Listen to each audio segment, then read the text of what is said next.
தமிழக மக்கள் அனைவருக்கும் வணக்கம். சிற்றுளி யூடியூப் சேனல் சார்பாக உங்கள் அனைவரையும் வரவேற்கின்றேன்.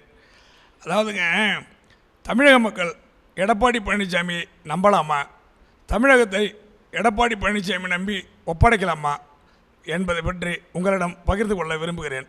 அதாவது ஒருவர்கிட்ட ஒரு பொண்ணை கொடுக்குறோம், ஒரு சொத்தை கொடுக்குறோம், ஒரு பணத்தை கொடுக்குறோன்னா அதை வச்சுக்கிட்டு சரியாக நிர்வாகம் பண்ணக்கூடிய திறமைசாலியா நல்லவரா கெட்டவரா என்று ஆராய்ச்சி தானே கொடுப்போம். அது மாதிரி தமிழக மக்கள் இந்த தமிழகத்தை, தமிழர்களின் நலனை, இந்த நாட்டின் வளர்ச்சியை, இந்த மொழியுடைய வளர்ச்சியை நம்பி இந்த தேசத்தை ஒரு ஆள்றதுக்கு ஒரு நபர்கிட்ட கொடுக்குறோன்னா எவ்வளோ சீர்தூக்கி பார்க்க வேண்டியதாக இருக்குது. நாம் பாட்டில் ஏதோ வாய்ப்படுத்துவதோ மங்காப்படுத்து என்று தான் தோன்றித்தனமாக இந்த நாட்டை வாக்கு சீட்டு மூலம் ஒருவரிடம் ஒப்படைப்பது என்பது சீர்தூக்கி பார்த்து சிந்திக்க வேண்டிய தருணம் இது. அதாவது வருகின்ற சட்டமன்ற தேர்தலில் எடப்பாடி பழனிசாமி நம்பி வாக்களிக்கலாமா என்பதை பற்றி ஒரு சின்ன விவாதம்.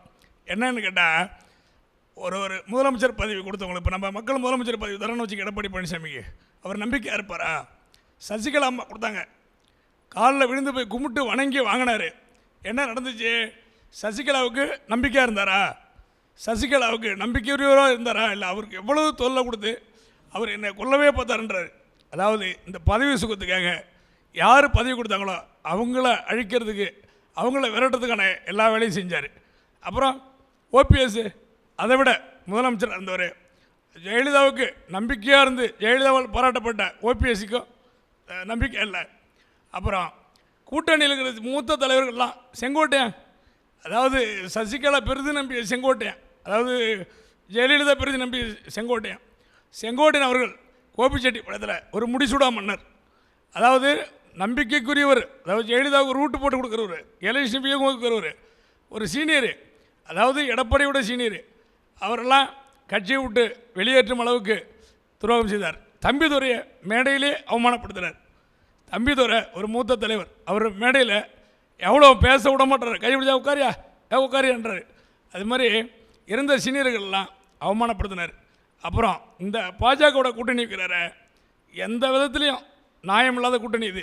அதாவது ஒருபோதும் கூட்டணி இல்லம்பார், எந்த காலத்துலேயும் ஒட்டு உறவு இல்லம்பார், மறுநாள் கூட்டணி வைப்பார். அது அரசியல் எல்லாம் சகஜன்ற மாதிரி வர்றாரு.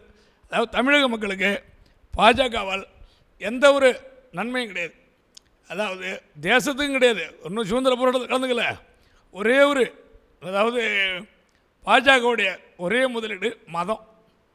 அதில் என்னென்னா, சிறுபான்மையினருக்கு எதிரான கொள்கை கோட்பாடுகளை, வார்த்தை ஜாலங்களை பரப்பி தமிழக மக்களையும் இந்திய மக்களையும் வேறுபடுத்தி, அதாவது வேற்றுமையில் ஒற்றுமை என்பது தான் இந்திய உடைய கொள்கை. வேற்றுமையில் ஒற்றுமை, பல மொழி, பல மதம், பல இனங்களை சேர்ந்த ஒரு கூட்டு குடும்பமாக வாழ்ந்துக்கிட்டு இருக்கிறது இந்திய தேசம். இந்த இந்திய தேசத்தில் இந்து மதத்தை மட்டும் முன்னிலைப்படுத்தி, ஆர்எஸ்எஸ் சித்தாந்தங்களை மட்டும் முன்னிலைப்படுத்தி ஒரு இயங்கை நாட்டை துவம்சம் செஞ்சுக்கிட்டு இருக்க கட்சி இன்றைக்கி பாஜக.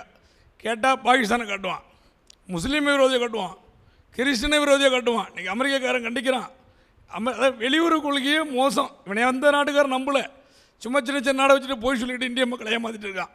இந்த பாஜக இடம் கூட்டணி வச்சு தமிழர்களுக்கு பெரும் கேடை விளைவிக்கிறதுக்கான வேலைகளை எடப்பாடி பழனிசாமி அவர்கள் தலைமையிலான கூட்டணி செய்து கொண்டு இருக்கிறது. அதாவது இந்த ஜிகே வசன் ஒருத்தர் இருக்கார்ல, அவங்க அப்பா என்ன கட்சியில் இருந்தார், அவர் சார்ந்த கட்சி என்ன, அவர் நடந்துக்கிட்ட விதம் என்ன, அதாவது எவ்வளோ பெரிய நிலச்சி வந்தார் மூப்பனார் ஐயா. அவர் கொள்கையை, அவருடைய நிலைப்பாட்டெல்லாம் ஒரே என்ன பண்ண போகிற பணத்தை இந்த ஜிகே வசன் லாபத்துக்காக, பதவிக்காகவும், அதாவது தன்னுடைய சுயநலத்துக்காக போய் பாஜகவில் சேர்ந்து தமிழர்களுக்கும் தமிழ் மொழிக்கும் தமிழ் இனத்திற்கும் பெரிய கேடு விளைச்சிட்டு வரீங்க. இதெல்லாம் உங்களெல்லாம் இந்த வருங்காலம் மன்னிக்காது. அதாவது ஒவ்வொரு மாநிலத்திலையும் பாஜக ஆட்சிக்கு வந்த உடனே அந்த மாநிலத்தில் என்ன நடக்குதுன்னு மணிப்பூர்லேருந்து, ஊபியிலேருந்து, பீகார்லேருந்து, டெல்லியிலேருந்து எல்லா இடத்தையும் போய் பாருங்கள். அங்கே இருந்த ஜனநாயக படுகொலை, அங்கே இருந்த கட்சியை பூரா அழிச்சிட்டு, கட்சி தலைவர்கள்லாம் துரத்திட்டு, அந்த கட்சியை வேற ஒரு ஆள்கிட்ட பிடிங்கி கொடுத்து, அதாவது அவங்க அந்த ஜனநாயகத்தை அழிச்சிக்கிட்டு வராங்க. ஜனநாயகத்துக்கு பெரும் கேடு விளைவிக்கும் கட்சி பாஜக. அதாவது எந்த மாநில தலைவர்களும் ஒடுக்கி நாங்கள் மட்டுமே இன்று கொண்டாந்து இந்துத்துவாவை இங்கே முன்னிலைப்படுத்திட்டு இருக்கிற கட்சியோட கூட்டணி வைக்கிற எடப்பாடி பழனிசாமி தமிழக மக்கள் ஒருபோதும் நம்பக்கூடாது. அதாவது வன்னியர்களுக்கு பெரிய துரோகம் பண்ணார். இடஒதுக்கீடு என்ற பேரில் போலி இடஒதுக்கீடு. 4 மணிக்கு தேர்தல் அறிவிக்கிறாங்களா, 4 மணிக்கு தேர்தல் வைக்கிறாங்க, 2 மணிக்கு இடஒதுக்கீடு. அந்த இடஒதுக்கீடால் எந்த வன்னியனும் பயன்பெறல. 4 மணிக்கு தேர்தல், 2 மணிக்கு இடஒதுக்கீடு 2021. அந்த இடஒதுக்கீடு நிலைக்கல. எங்கள் தலைவர் கலைஞர் கொடுத்த இடஒதுக்கீடு இன்றைக்கு வரைக்கும் வன்னியர்கள் பயன்பட்டு இருக்கான். இதை நான் சொல்ல, அன்புமணியே பல்வேறு மேடையில் பேசியிருக்கார். அதெல்லாம் சமூக வளத்திலாம் சோசியல் மீடியாவிலலாம் பரவிட்டுருக்கு. அதனால் வன்னியர்களும் தமிழக மக்களும் தமிழகத்தில் உள்ள பெண்களும் எடப்பாடி பழனிசாமி ஒருபோதும் நம்பக்கூடாது. ஏனென்றால் யாருக்கும் நம்பிக்கைக்குரியவராக எடப்பாடி பழனிசாமி இதுவரை நடந்து கொண்டதில்லை. எனவே இது போயர் தோட்டத்தையே ஆளு வச்சு அடித்து பண்ணணுங்க. அதாவது இது கொடநாடு எஸ்டேட்டில் அது அவர் தான் வழக்கு இருக்குது, என்னைக்கு இருந்தாலும் அந்த வழக்குக்கு பதில் சொல்லி ஆகணும். அதெல்லாம் சொல்லி பாஜக மிரட்டுறதால ஜெயிலுக்கு போகிறதுக்கும் தன் மேலே உள்ள வழக்கிலிருந்து தப்பித்து கொள்ளவும், அதாவது தன் பணத்தை காப்பாற்று கொண்டு கொள்ளவும், ஜெயிலுக்கு போகிறதுக்கும் அந்த அதிமுகவுக்கு பொதுச்செயலராக இருக்கணுன்ற நோக்கத்துக்காக மட்டுமே அவர் பாஜகவுடன் கூட்டணி சேர்ந்திருக்கார். இதில் தமிழக மக்களுக்கு எந்தவித நலனும் இல்லை, வன்னியர்களுக்கு எந்தவித நலனும் இல்லை, கிறிஸ்தவர்களுக்கு எந்தவித நலனும் இல்லை, இந்துக்களுக்கு எந்தவித நலனும் இல்லை, இஸ்லாமியர்களுக்கும் எந்த இல்லை. மொத்தமாக தமிழகத்தில் யாருக்கும் எந்த பிரயோஜனமும் இல்லை. எல்லாத்த விட பெருசு என்னென்னா தமிழுக்கு பெரிய கேடு.